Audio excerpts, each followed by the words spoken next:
We had quite a few people reach out and say some of their worst symptoms or some of the things that bother them the most on a day-to-day basis. So I'm going to kind of pick these apart one by one. We'll get into the first one here. So what do you ever get this feeling like your muscles are just super, super tight and almost like they're screaming at you? We had a lot of people talk about this, that this is a big one for them. Their muscles are constantly tightening up. It feels like their muscles are almost angry or sometimes even hot feeling, or that their muscles are just like screaming at them, right? Now, a lot of people will say that this happens very often in their back, their neck, their shoulders. Can happen in the legs, or basically can happen anywhere in the body, but those were the common areas that people complain of. So let's delve into this. What does this actually mean? And it's kind of an interesting topic because one of the major causes of this is actually stress. And what do we want to do when we're stressed? Sometimes we want to raise our voice. Sometimes we literally want to scream about stress. But now, instead of us screaming, it's our muscles screaming at us, right? So any chronic pain or any chronic health problem will at some point start to cause stress. It'll start to make you feel chronic stress. That's just the nature of dealing with anything on a prolonged period of time, anything that doesn't get better or doesn't move or just constantly gets worse, especially when it's something that you've tried to deal with over and over again. So this begs the question, did the problem start because of this stress? Or is the stress just making the problem worse? Now, it can actually be both. So let's dive into both those scenarios and what might be actually causing this. So when you experience a stressful event, so it could be a family situation, could be a social situation, or could be like a work situation. So imagine it's a work situation, like a deadline at work, something that you have to get done, or maybe a difficult situation with your boss or maybe a coworker. And this causes your body to have some kind of a stress response. It's a stress reaction in the body. And this can lead to that all too familiar fight, flight, or freeze type of response. Now, this is a hormonal response that occurs in the body, and your body releases hormones like epinephrine, norepinephrine that sort of start to amp you up. And it's a normal response. It's something that your body is supposed to do. Now, it does that in order to protect you from danger. So historically, this would ramp up, and you'd say, "Holy cow! I've got to either fight or I've got to run like crazy." Now, in a work situation or in a normal social situation, that's probably not what you need to do. That's probably not good, but you still have this physiological response going on inside your body, right? And you know that it's not a good idea to just fight or run away from the situation. Neither one is really going to help you in the long term, right? But you still have these stress hormones going through your body, and they are telling your heart to beat faster. They're shunting the blood flow to your digestion so that you have more energy going to your muscles in order to fight or to run.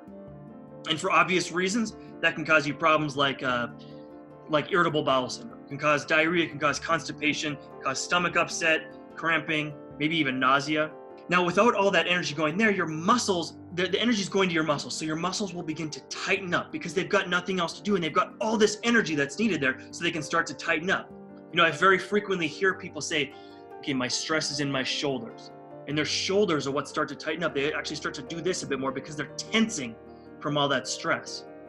And of course, this can lead to muscle tension in your back and your legs and your neck and your shoulders. It can lead to headaches or even muscle cramps over time. Now, when you deal with this kind of pain issue over a prolonged period of time, both this kind of pain, but any of the other pains or other chronic difficult issues plaguing your fibromyalgia, it'll lead to stress and frustration over time. And maybe you've tried things, right? You've tried different medicines, you tried different doctors, you've tried maybe different diets or different forms of physical therapy.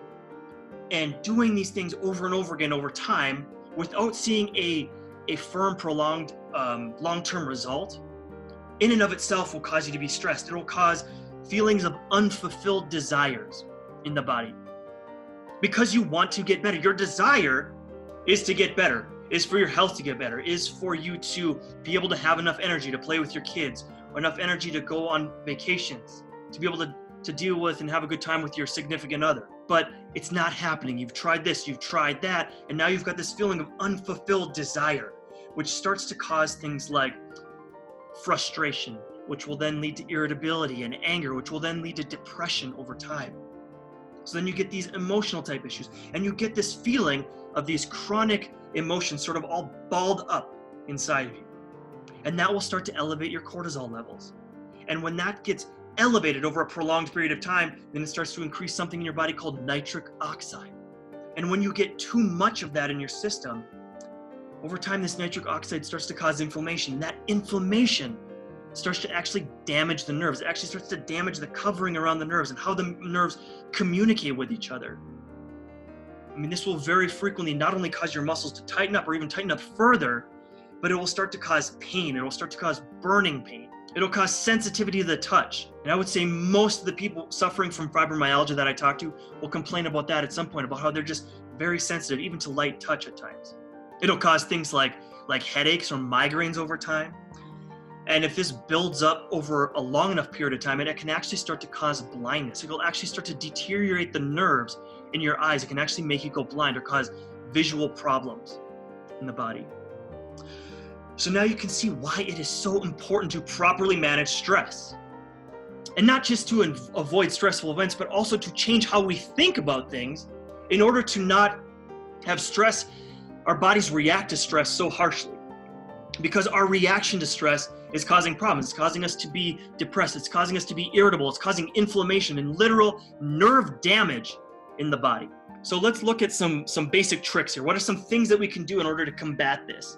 First of all, avoiding stressors wherever possible. Obviously, we can't avoid every stress, but starting to look at where these stresses are coming from. And a big cue here is avoiding certain areas of social media, especially now when we've got a lot going on with politics. The truth is, engaging in some kind of political, I'm not even going to call them debate, but political argument online is basically completely fruitless. You're probably not going to ever change anybody's mind. Most people get very upset in these scenarios, so it just causes more stress. So just avoiding it altogether is a good idea, because you know that stress, from what I've already told you here, that stress is starting to cause literal damage to the body. It's harming you further. So just avoid it altogether. Unfollow certain things or unfollow certain people if you have to, because it's literally impacting your health. Taking time, another good trick is taking time to unplug at the end of the day. That means turning off your cell phone, getting away from television, from watching things. Even dimming the lights can be very helpful here. All this constant stimulation is negatively impacting our brains, and it's negatively impacting sleep. And when you don't sleep as well, your tendency to be stressed increases. So not sleeping as well will further increase stress. Further stress will impact your sleep, and it becomes this awful negative cycle. So unplug at the end of the day. And finally, another really great thing to do, cap off the day with a warm glass of peppermint tea. This is not only soothing to your digestive system, which might already be plagued by stress, but it will also help combat the stress response. It will help aid in sleep. And the last thing I'll leave you with, start doing more deep, nourishing breathing exercises. This is extremely simple. You can do it anytime, anywhere, and it can quickly start to calm down a stressful mind and help with the negative effects of stress. This can be an absolute game changer, and it is one of the first and easiest things you can do in order to combat chronic stress. So, all right, everybody, thanks for joining in today. Happy Monday, and we'll see you tomorrow.